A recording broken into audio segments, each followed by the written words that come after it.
by people of faith, and it was settled as a haven for religious freedom, so important as we...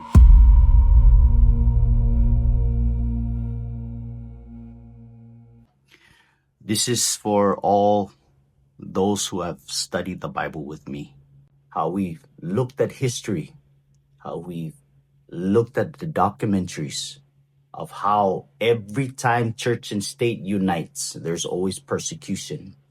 We looked into the past, into the medieval times, the Dark Ages, and we saw how the Roman papacy, that the office of the popes, how they enforce political laws or religious laws through government power and persecute people. Those who did not follow the church dogmas were persecuted. They were tortured. Families separated, never saw each other again. People burnt on the stake. People thrown into prison and starved to death. All these things happened because of church and state union. We studied in Revelation 13, the second beast that rose from the ground, rose from the earth. The lamb-like beast represents Protestant America. The first beast that received the fatal wound and came back to life, the first beast that came out of the sea, represents the Roman papal system, the Roman Catholic Church system. I'm not talking about the members. We are talking about the system. We are talking about the ones on the top, the papal office, the papacy. That's the first beast in Revelation 13. Now, in regards to church and state union, we studied Revelation 13 and we saw that the second beast, or Protestant America, will unite church and state, just like how the papacy united church and state to enforce their religious rules and religious laws. And America is heading that way now. Just recently, the people that Trump appointed, that he chose, he formed the Religious Liberty Commission. And this commission, this committee, this office, they had 7 meetings. And throughout all those long meetings, the key thing that keeps popping up is church and state separation of church and state.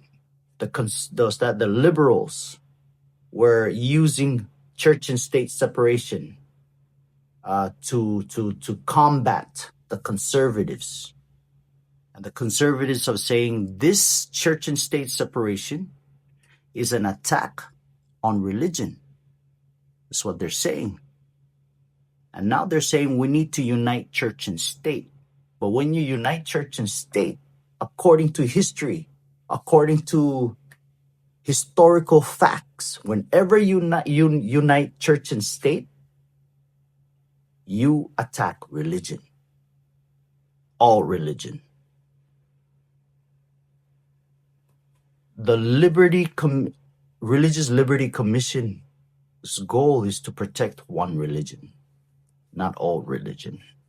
They're not there to protect the atheists, Muslim, Buddhists, no. They're trying to protect one religion. Church and state union is the key to a national Sunday law. And that's in Revelation 13. And America is heading that way. Listen to what's going on. Listen to what's being said there in the White House. And Trump will guarantee sign. If he doesn't, if I'm wrong, praise the Lord, I'm wrong. If I'm not, praise the Lord again, because prophecy is being fulfilled and Jesus is coming soon, very soon. Now listen, Listen to the video. Watch and pray. Jesus said, watch and pray. Commission on Religious Liberty to outline threats to the free exercise of religion in our country and to provide recommendations for action.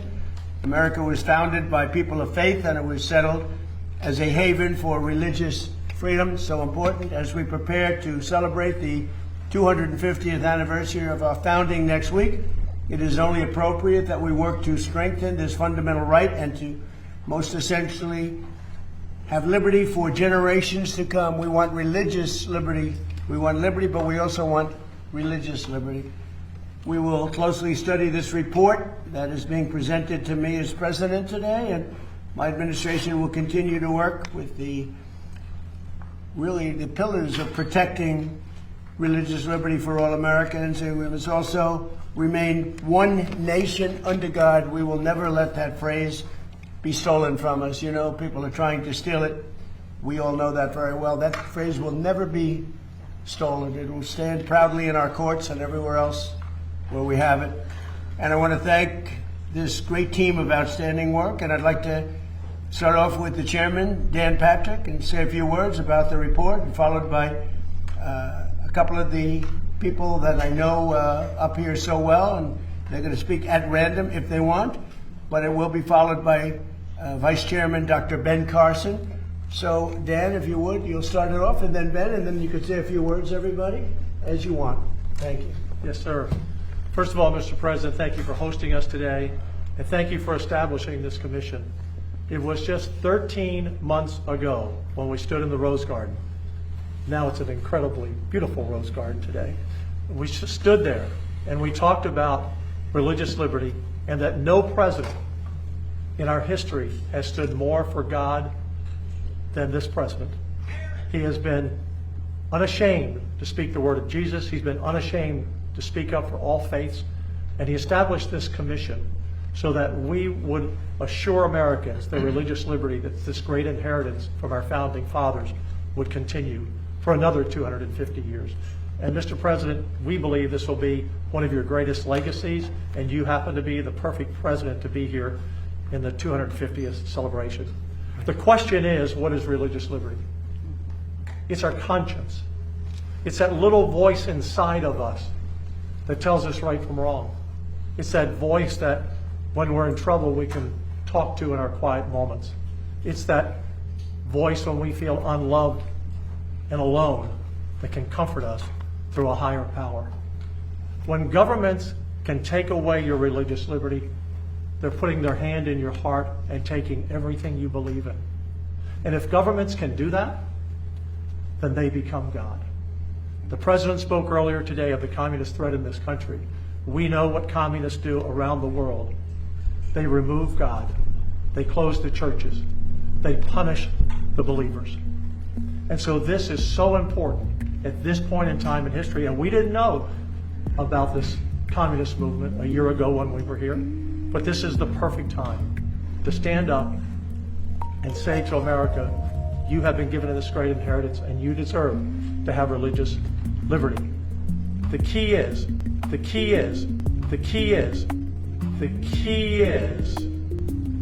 that after 103 witnesses, after 7 months of testimony, after 200 pages of testimony that we're delivering today, we found there was one constant theme. The overwhelming majority of our witnesses said that they were attacked and punished, and what was used against them was one phrase that's not in the Constitution, and that phrase is separation of church and state. The left has used that one phrase that was one line out of one of hundreds of letters by Thomas Jefferson to batter and hammer people of faith for the last 70 to 80 years. And this report will speak very clearly that we want to be sure Americans understand that they cannot be attacked by that phrase any longer. So we have 12 recommendations. I'll read the first 6. My great Vice Chairman will read the next 6, and then members will speak to these issues. So, Mr. President, recommendation number 1, instruct the Department of Justice to issue guidance clarifying the proper understanding of the Establishment Clause and the separation of church and state. Recommendation number 1, instruct the Department of Justice to issue guidance clarifying the proper understanding of the Establishment Clause and the separation of church and state. Would it not be a good recommendation that every school, every university, every business has to have that one sheet on the bulletin board about protecting people's religious liberty, and that the separation of church and state is the biggest lie that's been told in America since our founding?